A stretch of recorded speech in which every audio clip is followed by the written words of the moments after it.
Estamos aprendiendo cómo leer diferentes tipos de literatura en la Biblia y vamos a empezar hablando de la narrativa bíblica.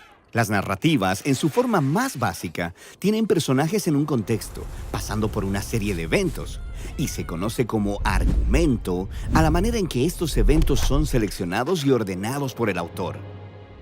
Un argumento básico empieza con un personaje en su contexto, pero luego sucede algo nuevo o inesperado, causando problemas que llevan a un conflicto final, que luego se resuelve y el personaje se da cuenta que ha cambiado y ahora vive una nueva normalidad. Ahora, cuando leemos narrativas, es importante entender cada escena en el contexto de su argumento mayor. Puedes hacer que la misma historia tenga un significado totalmente diferente si ignoras lo que ocurre en el argumento. Esto sucede todo el tiempo cuando las personas leen la Biblia. ¿En serio? Sí, toma por ejemplo la historia de Gedeón. Está esta escena muy conocida donde Gedeón está intentando discernir si Dios lo ayudará a ganar una batalla y le pide una señal a Dios. Sí, Gedeón extiende un vellón de lana en la tierra y pide que en la mañana el vellón esté húmedo con rocío, pero que la tierra esté totalmente seca. Y Dios lo hace.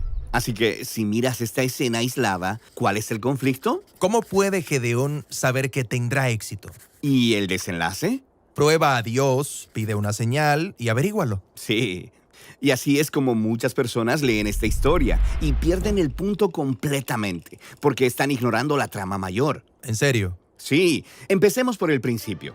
Entenderás el contexto. La historia comienza con Gedeón y los israelitas viviendo en temor porque son oprimidos por un pueblo invasor, los madianitas. Entendido. Luego, hay un llamado a la acción. Dios envía a Gedeón a derrotar a los madianitas y salvar a Israel. Sí, parece que esta será una historia muy buena. Pero luego, Gedeón tiene muchas dudas, así que le pidió a Dios que hiciera un truco de magia, una señal para saber qué realmente me estás hablando. Y Dios se rebaja a su nivel. Les da una señal al prender fuego sobre un altar. Así que Gedeón ya había pedido una señal. Y eso no es todo. En la siguiente escena, Dios le dice a Gedeón que destruya un altar dedicado a otro Dios, pero Gedeón tiene tanto miedo que lo hace de noche. Así que Gedeón es un poco escéptico y también un poco cobarde. Luego, llegamos al momento en el que Gedeón está a punto de enfrentarse a los madianitas y todavía tiene dudas. Así que pide otra señal, el vellón. Él dice, quiero saber si tú salvarás a Israel a través de mi mano. Y Dios le da esa señal. Y él todavía tiene dudas. Así que pidió todavía otra señal, que es solo una variación de la señal anterior. Ok. Entonces Gedeón está pidiendo demasiadas señales. Exactamente. En el contexto más amplio, es claro que el conflicto de la trama no es cómo puede Gedeón discernir la misteriosa voluntad de Dios. El verdadero conflicto es ¿cuándo va a reaccionar este tipo y empezará a confiar en Dios? Ok. Entonces, ¿cuál es el desenlace? Tenemos que seguir leyendo. Gedeón reúne un gran ejército, 30,000 soldados para pelear contra los madianitas. Y Dios dice, no, son demasiados hombres. Y reduce el ejército a 300. ¿Por qué haría algo así? Bueno, Gedeón ha estado probando a Dios y ahora Dios le devuelve el favor. Le dice a Gedeón que arma a estos 300 soldados con trompetas y antorchas y que rodea a los madianitas de noche y haga mucho ruido en los montes. Parece ridículo, pero Gedeón lo hace. Y el ruido asusta a los madianitas y provoca un frenesí. Ellos empiezan a destruirse unos a otros en la oscuridad, mientras Gedeón observa seguro desde las montañas.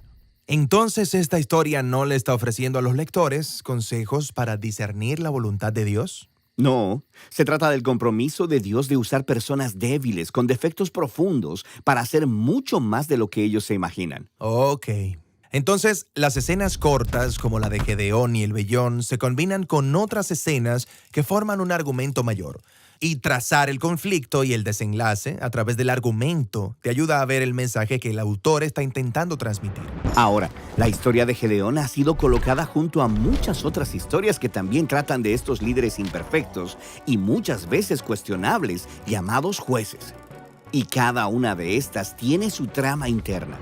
Pero luego, todas juntas forman un movimiento de la historia bíblica, el periodo de los jueces, que tiene su propio argumento unificado. Y hay muchos movimientos en la historia de la Biblia. Exactamente. Todas las historias pequeñas, cientos de ellas, encajan en el contexto de sus propios movimientos. Y luego, todos estos movimientos juntos forman los bloques del gran argumento de la historia entera de la Biblia. Así que no importa qué parte de la Biblia esté leyendo, necesito poner atención a estas diferentes capas de argumentos para poder leer cada historia en su contexto. Exactamente. La Biblia es una pieza de literatura muy sofisticada. Así que todas estas pequeñas tramas continúan superponiéndose, aumentando la tensión. Y cuando miras hacia atrás, puedes ver cómo todas ellas han sido entretejidas en la historia unificada que lleva a Jesús.